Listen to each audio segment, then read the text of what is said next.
All right. Karthik, my friend, can you hear me? Yeah, I can hear you perfectly fine. How are you? Yeah, I am doing great. Um, awesome. I think Good evening. Bitcoin is breaking out, which is really good. All Uh, right, you the man. every time you have a weekly close, like, it's exciting, and I'm glad we scheduled it to 8 p.m. and get to see real lifetime what's going on with crypto. Awesome. Hi, good evening, everybody, and thanks for joining for another episode of Weekly Squeeze with Eo and myself to go through the weekly game plan. Appreciate you all joining this session and asking some questions. Feel free to type in your questions if you guys have anything to be addressed in terms of stocks or, I guess, the expert on Bitcoin and crypto assets and also, I guess, the NFTs as well, right? You're going to cover some of the stuff. And let's rock and roll. Let's start with crypto, Bitcoin, Ethereum, because they're moving, and then Yeah. we'll dive into um, Karthik's plan for the week and the economic calendar. Then we look at the money calendar, and then please let us know throughout the session your favorite stocks or crypto that you would like us to look at. So we're excited about Super. looking at any of those. So, all right, let's get started. Let me share my screen.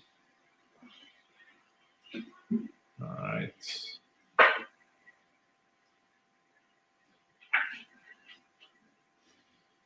Yeah, I did post. If you guys follow me on Crypto When Lambo on Twitter and TradingView Crypto Breakers, I posted this Ethereum chart earlier today.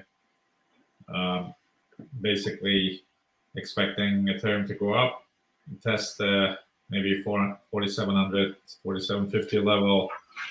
And this was kind of in the middle when I posted this, but it quickly went up.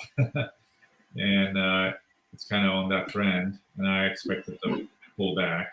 If it doesn't pull back, if it breaks out, we're going to be seeing some serious numbers at the top. So, but I do expect it to stay in the channel, but we'll see. Let me just let's take a look at Bitcoin. Actually, I'm going to use a different chart. This one, yeah. So this is the 5-minute chart. So we're kind of breaking out, as you guys can see, which is just awesome. I like looking at 4-hour. Actually, let's use this one.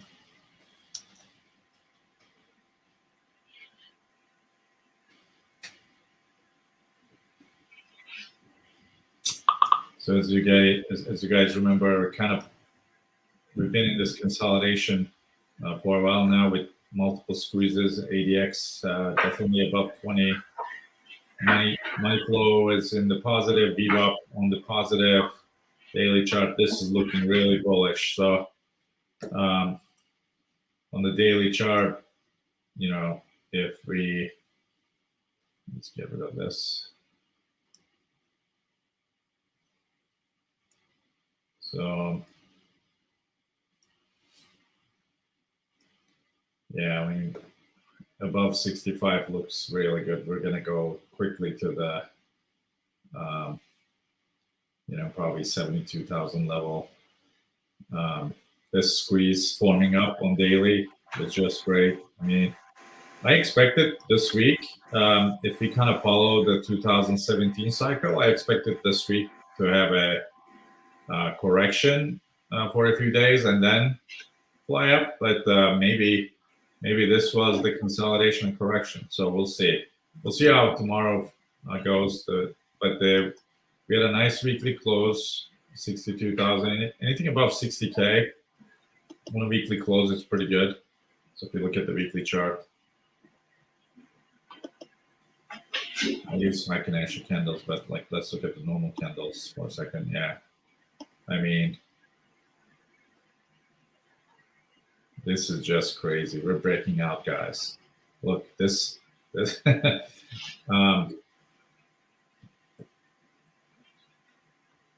yeah, ADX 25.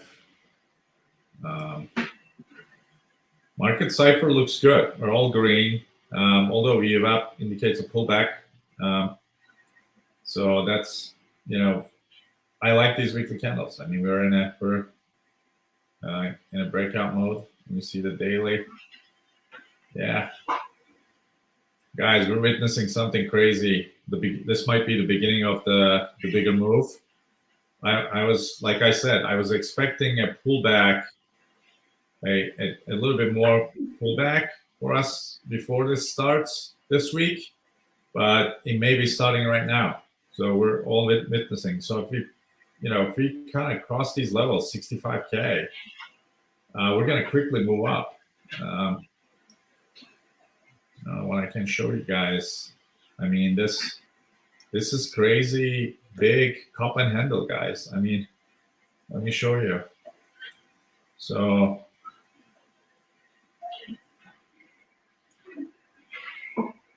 where's my little arrow? Actually, not this one.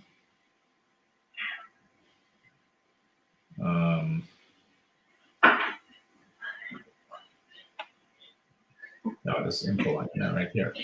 So if I do it from here, Come stand here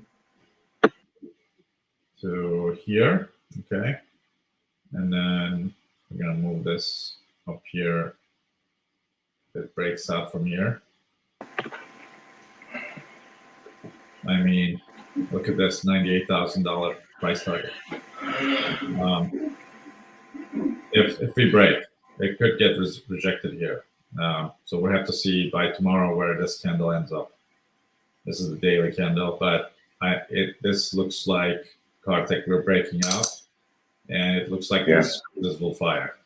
So let me see what else I can show you. Let's close this. Let's do that.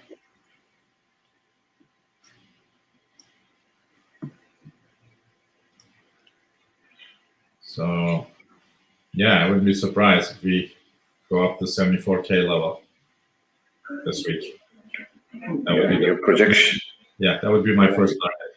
So so this is what I would expect, guys. Something like this. Where's my? Okay. Yeah, I expect something like this.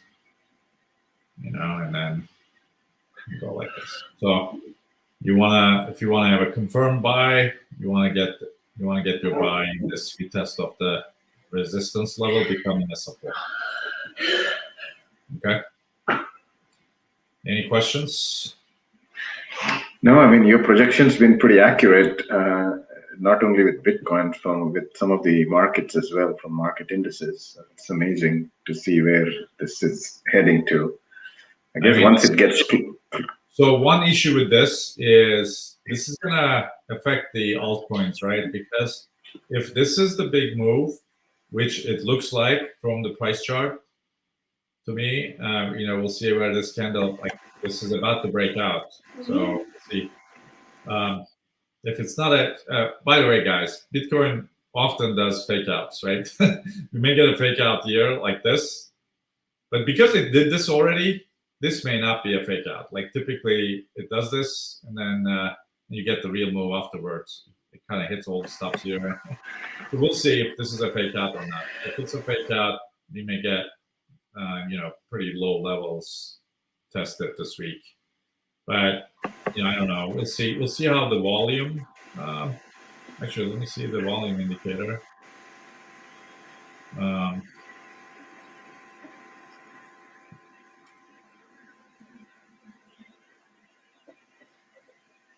Let's just put the regular volume in. Yeah, I can get rid of this. Yeah, so see, this may be a fake out. The volume is not there. That's disappointing. So it may be a fake out, guys. We'll see. Like we need to see this in the next. By the end of our session, let's revisit this chart. if this volume bar goes above these averages here, then this is a real breakout. So we'll have to see at the end of the session. I think in about an hour we'll see this. Actually, let me see the hourly. Yeah, look at this candle on hourly. So this is happening with volume. This is going to be a real breakout, Karthik. I'm telling you, we might observe something in the next hour that's pretty crazy. Okay, let's get Ethereum. And just when I posted that chart, I loaded up on. I added to my Ethereum position big time. So I kind of converted some of the Solana gains into Ethereum. I still have Solana, but if you guys know, I've been talking about Solana last couple of weeks. Yes. This was my Ethereum prediction. It's, I did this last week, I think. This is hourly, and maybe this past weekend, last couple of days, and it's kind of following it. It's not perfect science, but if this happens, we're going to go test these 4,800 levels if this is the real breakout. So.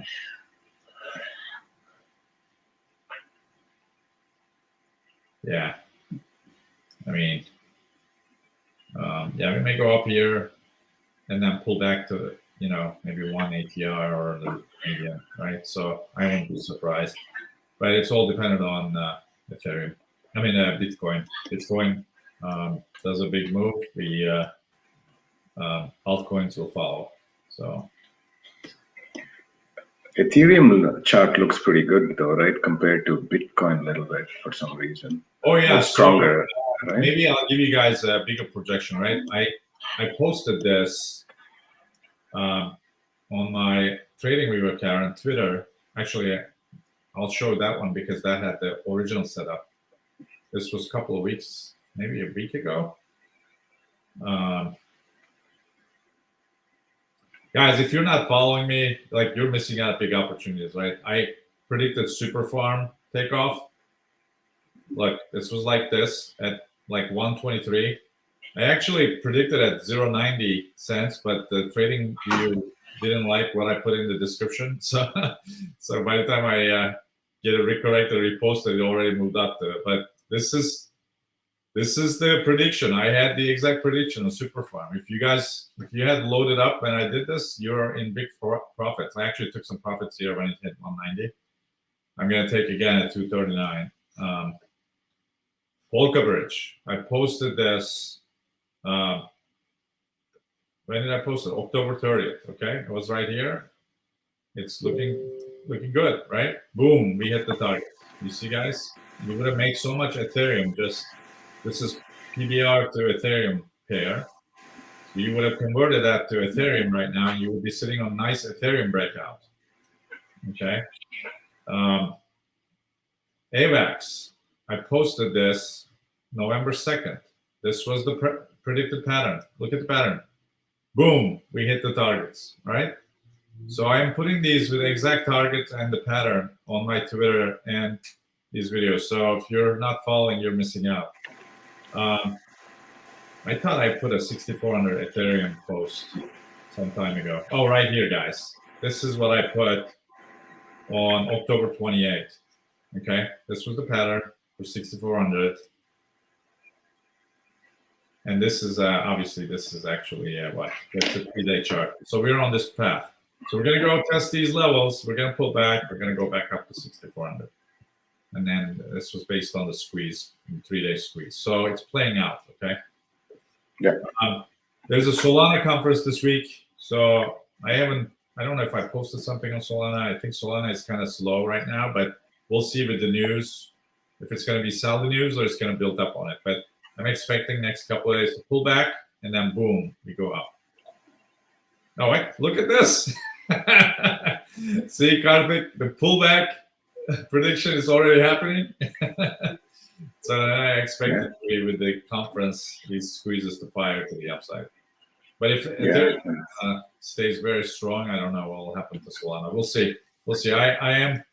So my prediction was, like I said, when I posted this, I expected a pullback to a buy zone and then consider for reloading it If you guys were with me, I posted Solana.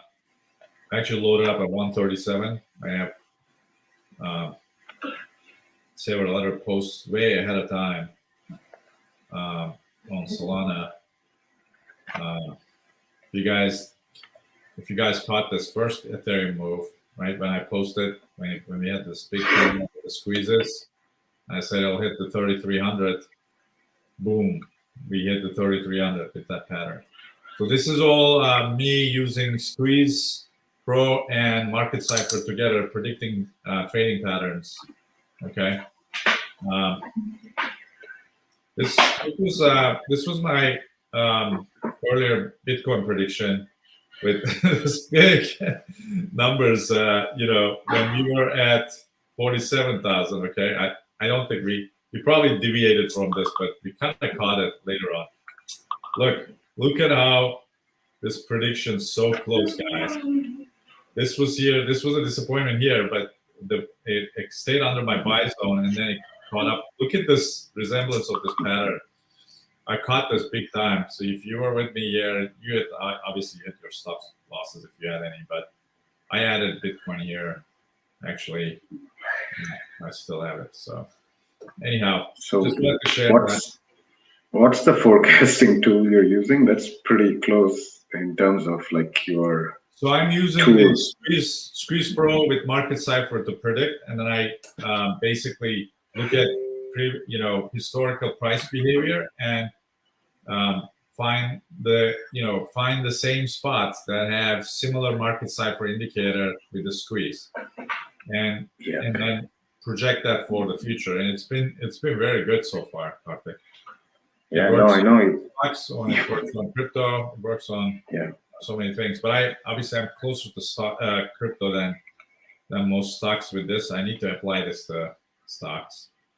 I did this Doge prediction. It wasn't the best. But let's see what it did. Yeah, so it caught this.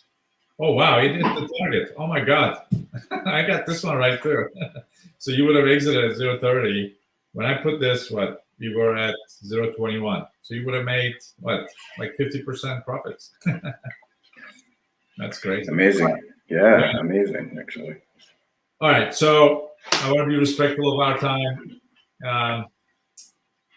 Karthik, any questions on crypto? We'll probably revisit at the end because I do expect in 1 hour time we may get like interesting data points. Bitcoin breakout. So let's talk through a few things that I have this evening. Let me share my screen and then I'll come back to you for other stuff. Yep. I do like your projections that you did on NQ last week. I thought it was crazy, but the way that was moving to the upside, like I was thinking that we should probably revisit your projections to see what was the levels that you marked off on your charts. But before we do that, I think what I would like to do, similar to every week that I cover, let's go through the economic calendar for next week, guys. It's going to be an interesting week next week. A caution day all over the place. Look at Monday.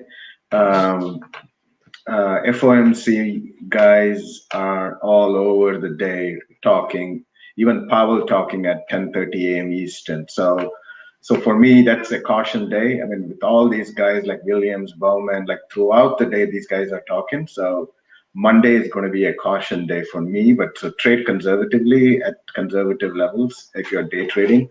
But look out for any kind of price movements or volatility during these time period or when they're opening their mouth. That's on Monday. And Tuesday, the same thing again. Bullard, Powell at 9 o'clock, Neil Kashkari at 1:30. So there's a bunch of speakers on Tuesday as well. So keep an eye on those guys. A few things to note. Thursday is a bank holiday, so they're for Veterans Day, I think. So they're releasing the unemployment, jobless claims, etc. on Wednesday, and the core CPI numbers get released on Wednesday as well. And Friday is going to be, I guess, typical 10 a.m. Joel's job opening numbers, and there's some consumer sentiment numbers along with that as well. And then there's a FOMC member speaking at 12 o'clock on Friday.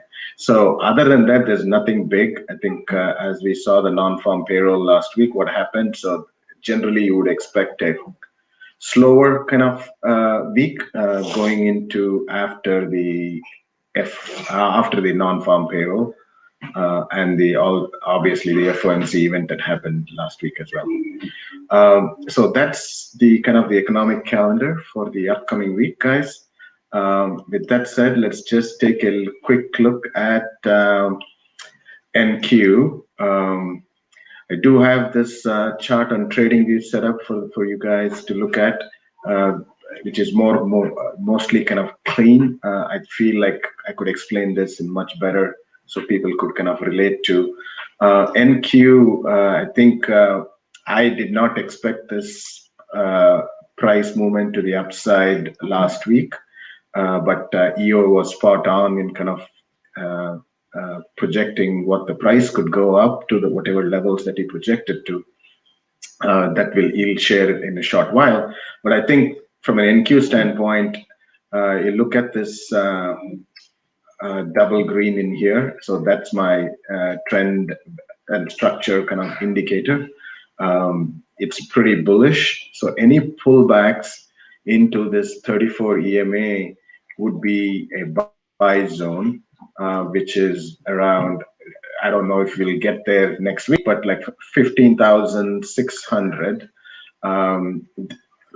Not sure if we'll get there, but the one standard deviation move to the downside is around 15, I guess close to 16,000 even from a one standard deviation move to the downside, and one standard deviation to the upside is around 16,720 bucks. So you guys should actually go back and look at those one standard deviation move. Obviously, NQ kind of ripped to the upside last week, where I think most option sellers were kind of or paying the price for selling premiums. But but you should definitely look at that. I will share this week's one standard deviation move in the indices for the upcoming week. The ES was pretty good, spot on last week. But the NQ obviously overshot to the upside with all the stuff that's going on with the NQ. Mainly those five big tech stocks, Amazon, Tesla, to name a few. So the next week's one standard deviation move on ES is 107 points. So the high and the low is right in here. And then for NQ, it's like 374 points for one standard deviation move. And these are the levels that I'm looking at. The way you play this is like, look at the highs and the lows, and typically anything when it comes back to these zones, there would be some buyers coming in and protecting those levels in terms of buying the market at those levels. But keep an eye on those guys. I have the YM and RTY as well. I don't trade much of those these days, but that's numbers for people who are trading YM and the Russell. So that's the one standard deviation move on indices. Let's look at the index sentiment. Last week I was not able to share this with you guys, but look at where the NQ sentiment is. Right, I mean, close to the sell zone, and same thing with ES, right here. Same with it's close to the sell zone right in here. So I would be cautious in terms of putting any. I guess I should say cautious in terms of adding any new position in the markets. I would kind of be nimble. I've been telling this last couple of days. A couple of weeks in terms of trying to be trading nimble, day trade them, keep a short leash on some of your positions. But with that said, the market has been one time framing to the upside, you could catch some of the bigger moves, but I am not smart enough to catch the bottom or find the right stocks to get in, like Amazon, like Eo got into some of the Amazon stuff. So we can piggyback on some of those calls that we make in the room. But with that said, with the NQ double green and some of the indices that I want to share from a sector standpoint is all a lot of things you see is double green, meaning you could look for relative outperformers in any of these ETF. If this is the Dow ETF, you can pull up Dow, go to etfdb.com and pull up the relatives, I guess the stocks, top 10 or 11 outperforming, top 11 stocks in that ETF, and pick the relative outperformer. So DIA, for example, is double green. Look at IYT, back to double green again. So things like that, and QQQ obviously is double green, we shared, SMH. So there's a bunch of the markets in here. From an ETF standpoint, if you're trading the relative outperformance in these sectors, I would go and open up the ETFs and see which stocks are outperforming, and any pullback in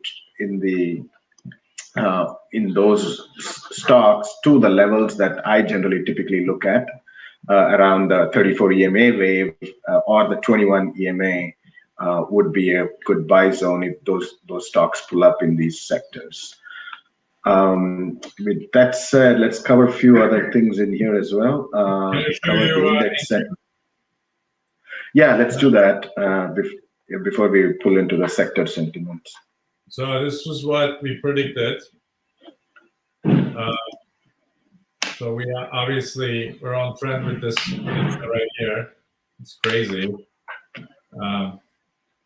This is the weekly chart. We still have another week or two in this high zone, but then expecting a pullback to the median and then going to higher levels. So this was what we looked at last week's session. Gotcha. Okay, that's helpful. We may obviously this big candle here may pull way here. I don't know, but there's pullback coming. It looks like. Yeah, I think the seasonality. I'll share this seasonality chart that I was looking at over the weekend. So when I entered this, when we predicted this, I entered the debit spread 15,800, 15,900. Even with this pullback, I'm expecting to take hopefully max profit on that. Got it. Okay. I do have a higher level call debit spread that I just entered on Friday. That may not work out if this happens. Because this is a weekly chart that indicates a few weeks of consolidation here. So we'll see. Yeah. I guess I just want to add one thing there. You may be right on that pullback for next week. I guess the next week. I'm not sure if it's going to be a real pullback. The market's gapped down. I guess like a 0.3, like a 55 points, not a big deal in the market. Let's just share my screen here. Yeah, please do. Yeah, this looks like my pullback here is really sideways move if you think about it. Exactly. I think that's exactly what I wanted to make a comment here. Is if you look at the chart here, you see this. Let's look at NDX for example, right? Look at this sideways movement in here. Yeah. Right? Yeah. It's not a big like a downturn in November. Yeah, exactly. Right. So you're exactly right. It's just going to be a sideways chop, I think, with the bank holiday and FOMC speakers next week. I mean, do we get this sideways chop? I think it's still a buy going into year end if you see this. See from a seasonality standpoint. So I think the same thing applies to the S&P and also the Russell. The Russell kind of sideways and up and same thing with the S&P from a seasonality standpoint. I agree with you. that's the seasonality on NQ, guys. Just look at one more thing here before I hand it over to EO on the money calendar, and then we can look at some of your favorite stocks. Let's do this if I can pull this up. Okay, there you go. All right, on the sector sentiment. Let's take a look. I mean, we've been covering this since we got on the weekly squeeze for a long time now on the sector sentiment. So the charts, if you look at, there's tons of opportunity. I think there's a lot of this from a risk reward standpoint. If you're watching some of these ETFs and from some of the sentiment levels, you can kind of really get some good trades in here. Like XLF, we're looking at it. It's cooled off last week. Same thing with some of the mining sectors. Look at energy, right? We've been talking about the overbought position for a while. It's cooled off. I mean, will it get all the way down here? I think that's kind of the thing that I'm watching. I guess the same thing with the XOP, anything oil-related stuff, or is the XOP is the oil producers.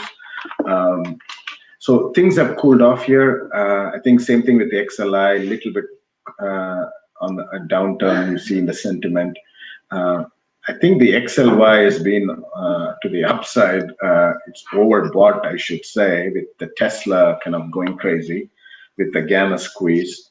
Do we expect some pullback in here with Amazon and Tesla in the XLY? I think I keep an eye on that if there's any pullback on those two names. I think even the SMH is cooked right now. Look at this, SMH and also the XLK. So be cautious in terms of if you're entering any positions for a swing, from a swing standpoint. But definitely keep a close eye on the sentiment levels. Even the XLV is cooked. There could be potential pullback in any of these names if you're trading any of these. Karthik, how often does this get updated? Is this like a weekly? No, I think I get this like more than a couple of times during the week, like sometimes three to four times. Maybe you have to watch this. Just possible for I think I did an Amazon trade. I still have some left. So if you see looks like maybe I should catch out.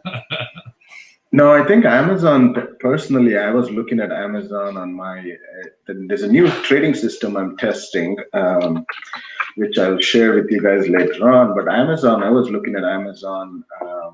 It did trigger a long, if you see, there's an L, this one here, this is on Thursday. So I would stay long on this. I think looks like still the gap has been not filled yet, right? Or close to filling this gap. I would stay long on the. Yeah, I would stay long on the Amazon trade if you're still long. But I don't see any kind of divergences in my oscillators that I look at, or any peaks that I see in the system. So I would stay long on Amazon. So with that said, is there anything else on the seasonality that I wanted to cover? Sorry, I'll take one more minute. I think I've been sharing this chart as well last week. I think as we talked about, there could be some minor pullback this week. I mean, there is a small pullback I guess from a seasonality standpoint for 1 week. For next 1 month and 3 months, you see kind of how positive from a performance standpoint going into year end and January. But I just wanted to kind of mention this again. This is the S&P seasonality. As we said, this could be a flat week for this upcoming week. So with that said, I'll kind of piggyback on your money calendar, see what that says, and we can kind of find some trades in there. All right, let me see. Share.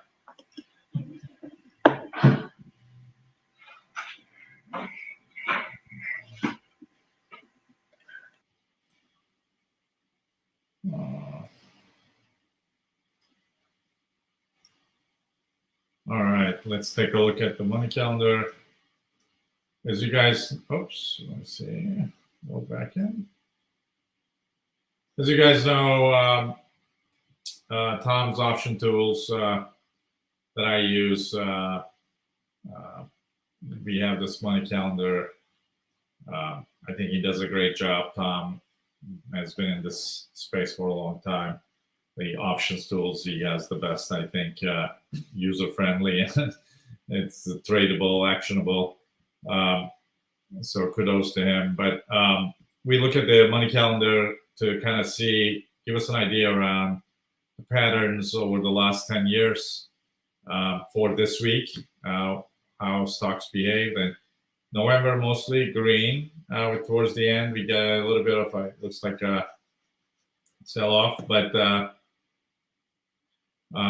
so we look at the patterns of trading, what is kind of repeating in the history that we could use for, starting Monday through Friday, and then we can see if there's anything tradable for us. So if you look at Monday, guys, and these are the trades you would enter on Monday and exit probably a month from that, typically. And we'll look at high power, explosive moves.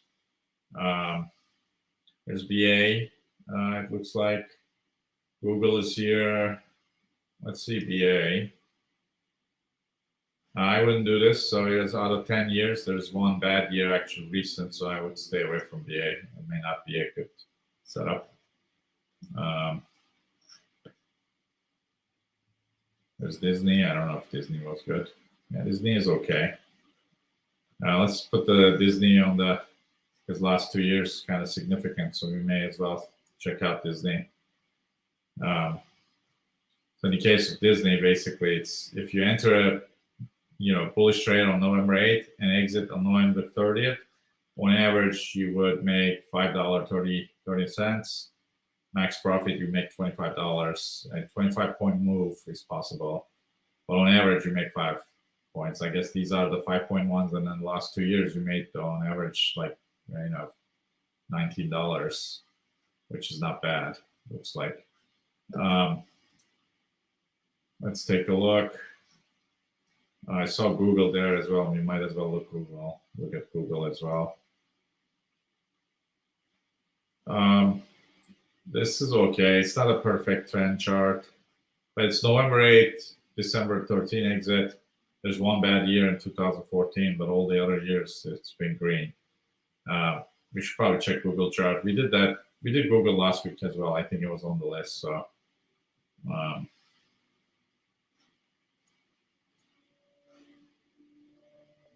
let's see, high power ones. J&J looks interesting, 90%. Oh, UI Lilly, this is 100%. You should look at 100% here. This looks okay. We should take a look at this. I gotta write these down, I'll forget. Now let's definitely look at, so that's November 8th entry. Looks good when you get the profits going up last 10 years.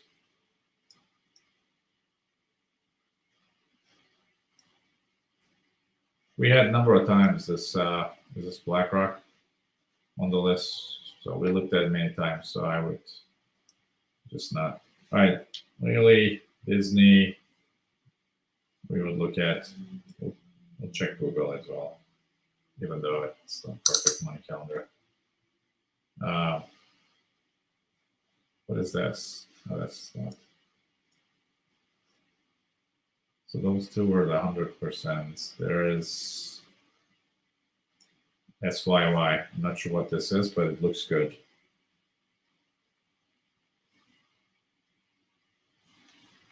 So those for November 8th. Okay, let's look at November 9th. We'll look at charts for these shortly. November 9th.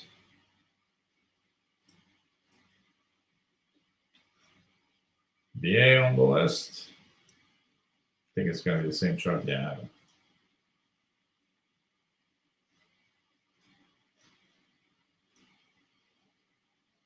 What are the 100%? Yeah. LLY. SYY. NVIDIA, Accenture, UNH. I'll just click on UNH just to see. Yeah, it's not gonna work. Most recent year downtrend. Okay. Just stop me if you see something, Karthik, that you like. Yeah. I'm watching it. I'm just kind of being selective because we looked at some of these in the previous weeks. I don't want to re-look at them. Accenture, we looked at. Let's see. No more 100% here. Is this Marriott? What is MIR? Yeah. Okay. Yeah. This looks pretty good. So this last 5 years, look at how solid profits are. I don't like seeing a recent loss, but it's still 6 years back. So you might as well check it out because it's sizable profits, like $9 profit averaging, maybe $8 here. Yeah. That's November 10th entry. Okay.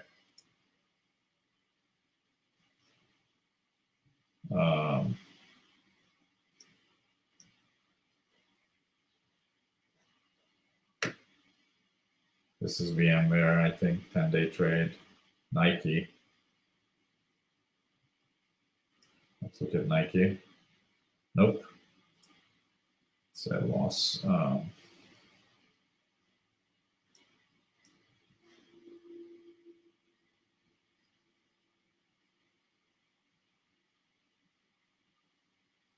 That's maybe interesting, this VMware. Okay, this may be okay, but it's not that exciting. The average trade, $1.39. Okay, let's continue to look at the rest of the week.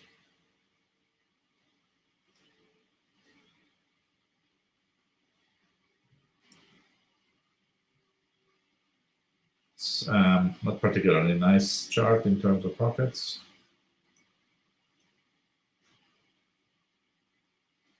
Let me see there. Accenture, Autodesk. We looked at Clack. We did look at, I think, the past. Is this Equifax? It's a 5-day trade. Nope, it doesn't look good.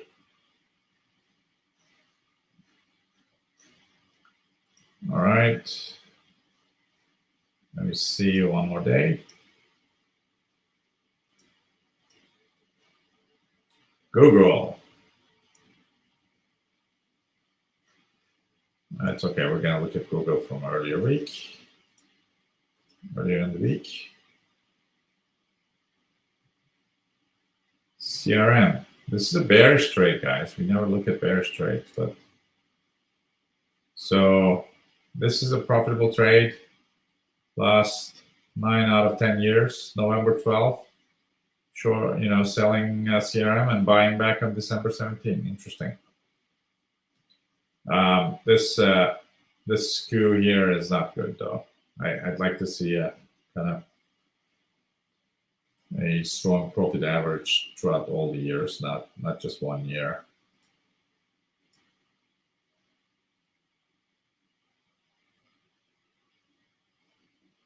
Yes, MCO. That's 100%. Look at this. Okay, I think we looked at MCO before, right? I can't remember, but that looks good, actually, the MCO. Yeah, this is probably the best chart we saw so far. Yeah. Last 10 years. This is a November 12th entry. I suspect, though, by November 12th, it's going to have to pull back for it to work. But we'll see. Yeah. It's pulling back, actually, so it's a good sign. Okay. Let me see. So that was 100%. IWM. Really? Okay, this is good news for the rest of the year. November 12. I mean, it's not the best profit chart. I think our best bet is MCO, Lilly, SYY. Okay, we'll look at those charts. Was this the 12th? Yeah, okay. All right, so that completes that.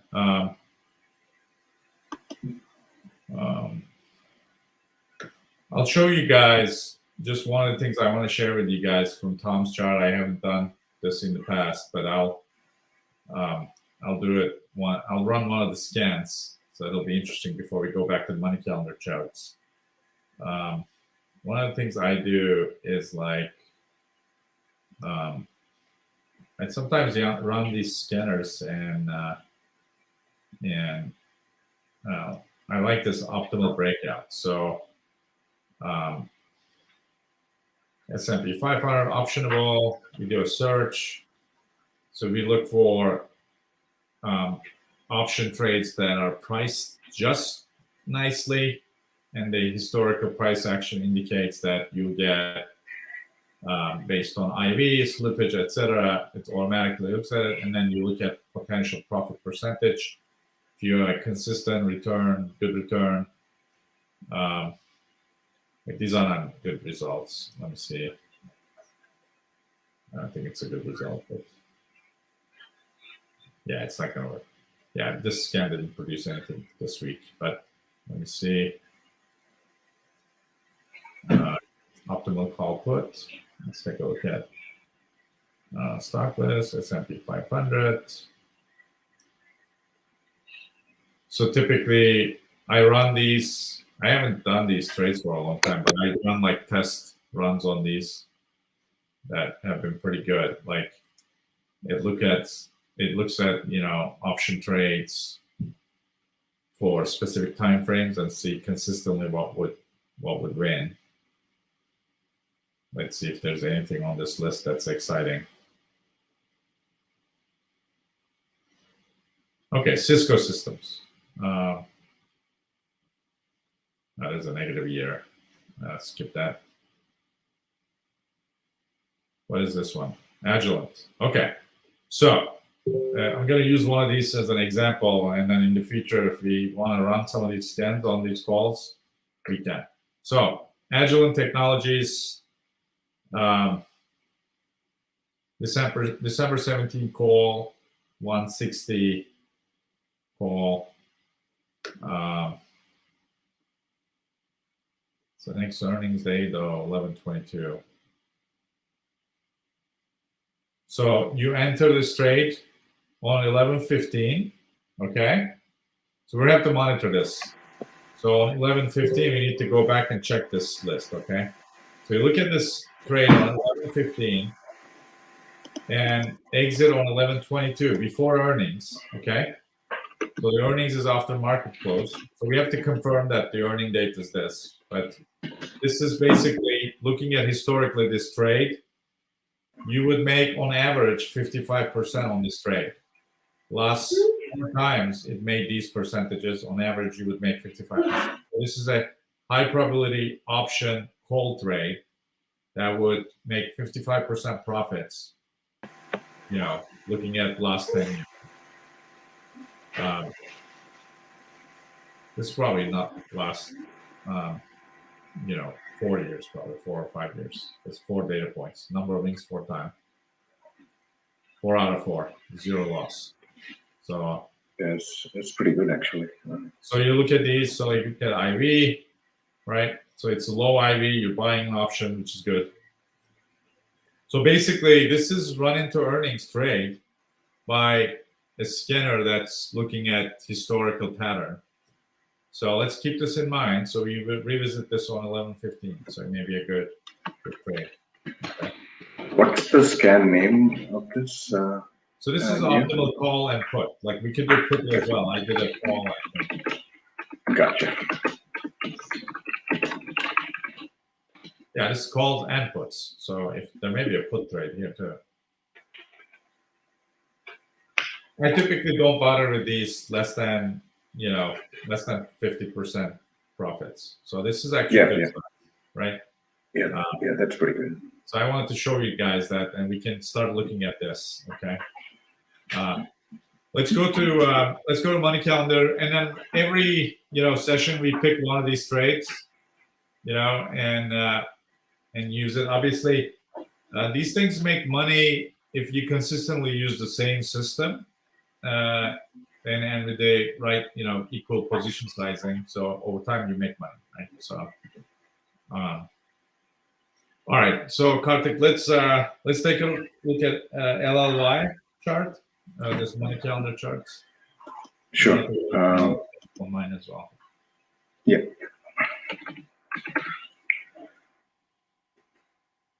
All right. Let's look at LLY, guys. Chart is pretty bullish. There was some pullback on Friday. I'm not sure what the reason was for the pullback on Friday on LLY. I would stay bullish. I think EO mentioned this is that call on November getting long on November 8th. So could be a good candidate. Do we wait for the pullback? I am not sure about that. I think the chart is just turned double green, guys. So I mean, do we get another $15 pullback to 250? Would be ideal to get in. I would keep a close watch on that. Let me put an alert around this level. So maybe the chart looks pretty good from a technical structure perspective. So anything around 250 would be a buy. Is my take on LLY. Yeah, I'm looking at the weekly chart. It's looking pretty good. So, price target of 280 is possible. Squeezes, money flow turning on the weekly chart. It's looking pretty good, actually. Yeah. I think the breakout's going to happen after around 275 if there's a breakout. I don't have the squeeze on this chart. Maybe we should look at squeeze as well before we enter into a long on this one on LLY. Yeah. This is the weekly chart. You guys saw what happened in the past. So if it repeats the pattern. Where are my tools? Okay, it's right here. So the squeeze like this. I think this squeeze here is more like the squeeze here. So you're gonna have something like this. Yeah.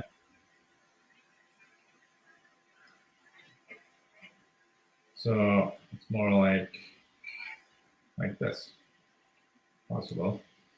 So you get a little bit of pullback, and then boom, it's ADX38.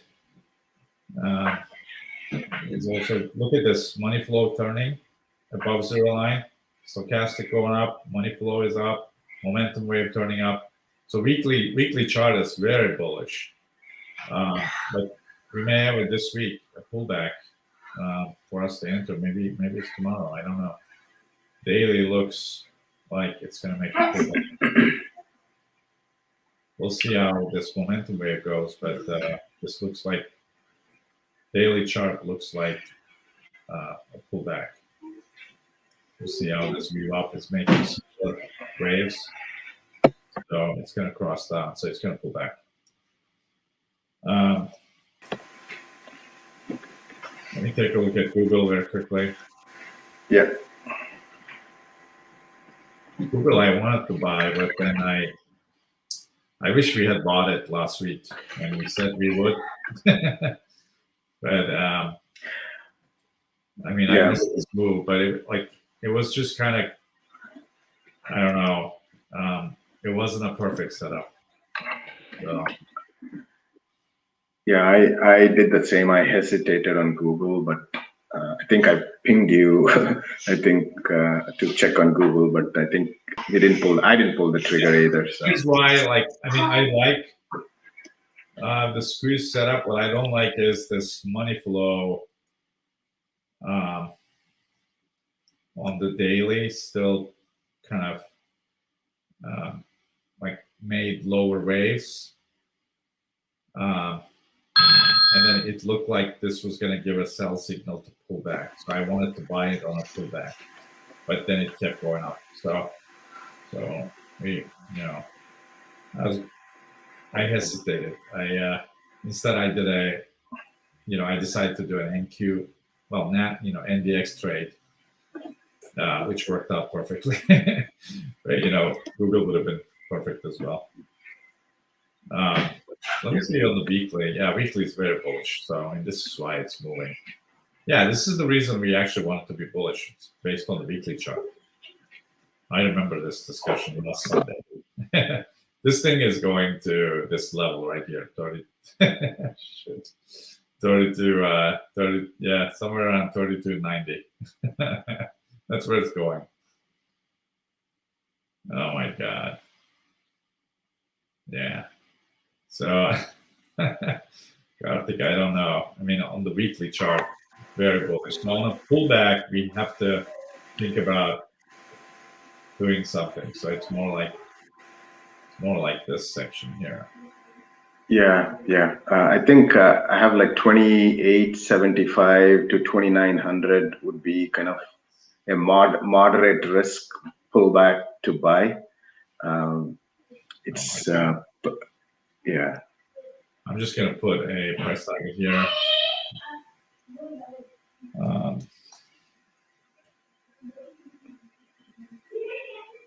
32.90. Okay. So we can keep track of this is weekly chart. So this means by, which is possible, February 2022, 32.90. Okay. If it follows this historical pattern. You want to look at Disney? Yeah, I can. I guess Memories Forever had a question, so I'll cover that along with when I covered Disney as well. So let's pull this chart up. Let's keep the LLY since he or she is looking at LLY.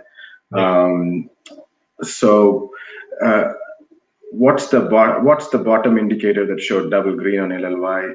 So basically what that is, guys. Can you share? See this? Oh, okay, one sec. I thought I was sharing. My bad. All right, perfect. So when I say double green, right, I mean, this is basically the indicator that I track for. This is the 8, 13, and 21. That's my trend indicator, right? And then the bottom one is the 34. I should not say trend, but the bottom one is the 34 EMA level that I look at, and that's the trend indicator.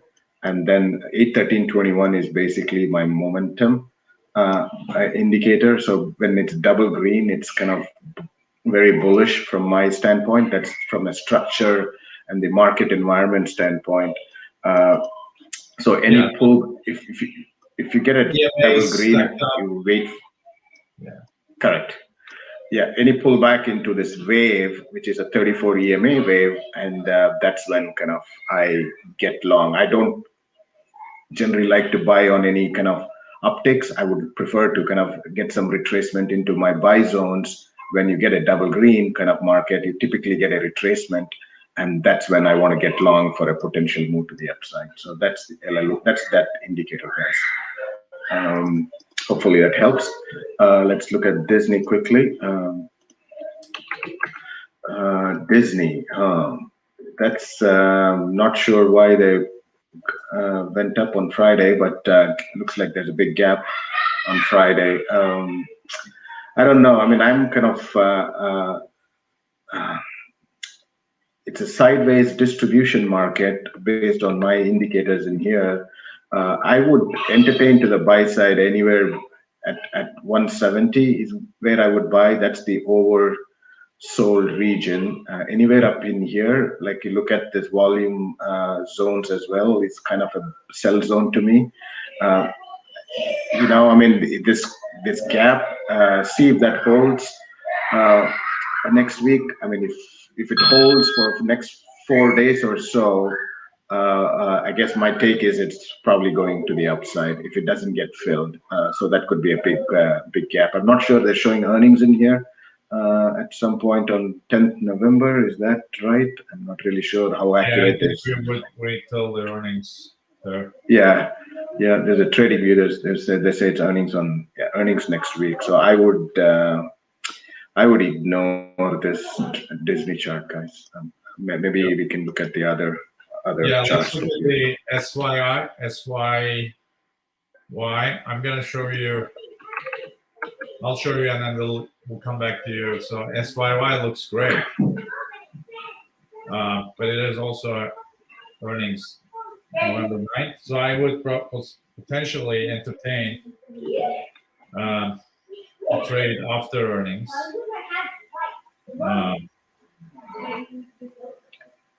But this momentum may buy signal, and then there's a weekly squeeze, guys. The histogram going up, VWAP turning up, money flow positive. So let's see where they end up after the earnings. But this may have a potential nice trade setting up. This is bullish. Yeah, I agree. I agree with you. I think any pullbacks, maybe we could kind of enter after the earnings is probably what I would look at. Yeah, I'm just curious how it did in the previous earnings. Boom, it went up. This was sideways. This went up even though they missed. Interesting. So this is consistently moving up during earnings.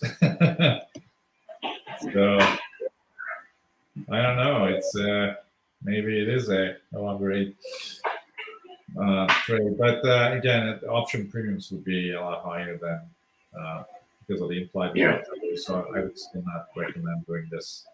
But perhaps if you want to be on the bullish side, you can do selling puts at a lower level. Perhaps this level right here would be okay. Yeah, somewhere on here. Yeah, maybe. Yeah, 75 perhaps might be a good put selling. I don't even know if there's enough value in them, but we can take a look at it tomorrow. Yeah. Do you want to look at MCO or MIR? Yeah, that's Marriott, I think. MCO is... Yeah, MAR. Yeah, MCO is Moody's probably. Let me look at MAR. I think...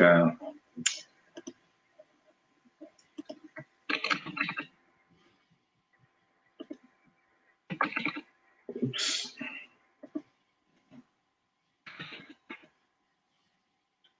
And I do like MAR though, guys. It's all the way back up. It's a nice bullish chart, but I would, this is all they have run from. Look at this last couple of months of run in Marriott. Would I buy there? Probably not. But let's just look at where is the potential pullback if we get any pullback. I think around 157 to 160. I mean, that would be the ideal buy zone for me. Do we get that pullback next week? I'm not sure, but I think I'll keep an eye on. I guess I'll just add an alert in here to get my alert to track this. It's a pretty good chart. As I said, it's double green, pretty bullish. I'm looking at this V score in here. This is a November 10th date, so we have a few days to pull back, hopefully. Yeah, right. But it's pretty. I think the chart looks pretty bullish for whatever reason. I would definitely buy. I think the previous buy zone was around at this level when it pulled back around I guess in 20th October into the wave. That would be the ideal pullback zone that I look at to buy. At that point, it was double green too. So this is kind of the target stocks that I typically look at when I look at the double green environment and pull back into the wave and ride this kind of up and take some profits at this level, and then draw some fib projections to get the next level of target. So I like Marriott, but wait for the pullback, guys. Let's look at MCO. MCO2, let's do that. MCO.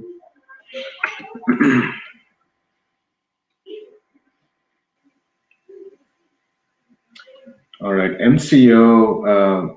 I think I saw a sell signal on one of my other chart. I want to share that with you guys. If you look at this, my TradeStation chart, I do have a warning sell signal right here a few days back last week, which has triggered. It doesn't mean that you entertain a sell right now, but the chart looks for whatever reason for a pullback. Since this is a financial sector, we may get some pullback in here. With that said, with the money calendar on our side, I thought the MCO looked pretty good. It's not really good. Yeah. So, gotcha. So, I don't know. It's not a double green market, but the previous trend. Look at this trend, guys. It's pretty bullish. So I would entertain to the buy side, but I would mark certain levels in here where there could be potential support around 375 right here. The volume, there's a good volume-based support in here, and within the wave, there's a good confluence of factors coming in at this level around 375, which is another 10, 12 bucks down here. So wait for the pullback, and then let's want to piggyback on the money calendar. Yep. No, I agree with you. So I have nothing else to add, but it looks like it does need to pull back before we can consider. Before we call it a night, should we check on Bitcoin? Yeah, let's do that. Sure.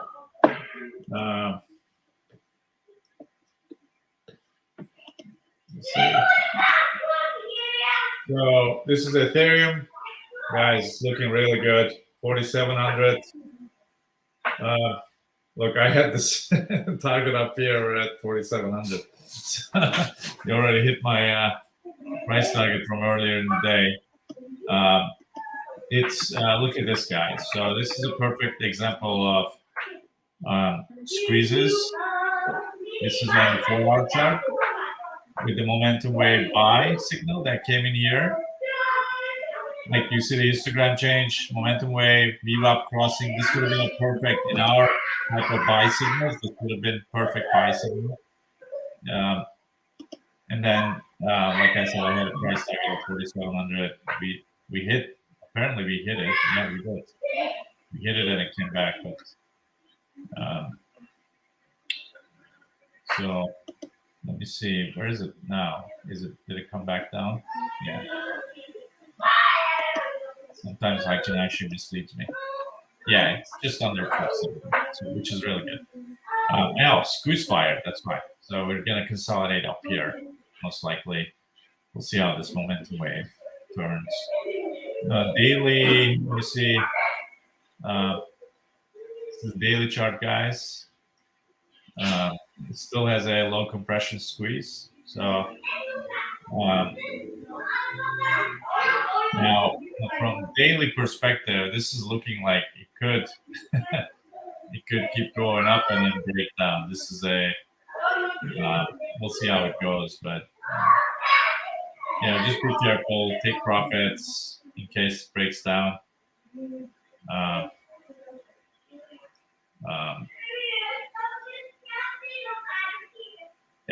In the crypto, typically some of these bearish setups, sometimes, more often than not, still break out to the upside, but it does a fake out first. It goes up, it comes back up, and then breaks out. So let me just do Bitcoin for you guys. I think it's going to be Bitcoin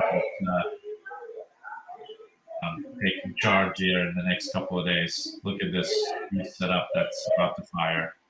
Daily chart with momentum wave going up. There's a buy signal right here. We bought right here, market cipher. And we're breaking out clearly. Yeah.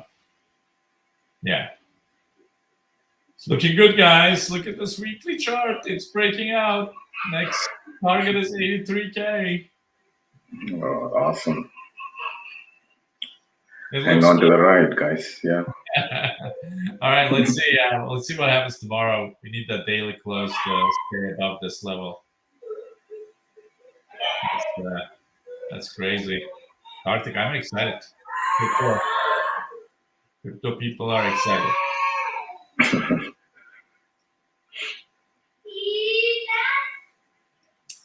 Let me see. Just one final look. Yeah, it's looking good. On the daily, we are looking at a 72K. What's the current price it's trading at? 65,100. Yeah, 65.1. Gotcha. That's a great move. Yeah. Well, thanks for everyone who's watching this later, and everybody who joined us. I don't know if I have any final words. No, I think hang on to next week's with all the FOMC members speaking, guys. If you're day trading, just watch those guys when they open their mouth and look for any pullbacks on some of the stocks that we are. I think we gave a good list of stocks today. I think I'm going to keep a close eye on that. If we get some pullback into our zones, we'll get long and play the market accordingly and hang in there. Next week could be a flat week, as EO kind of pointed out as well. So let's see how it goes. And enjoy the week. Thanks, everyone. Have a great week. Have a great week. All right. Have fun trading, guys. Bye.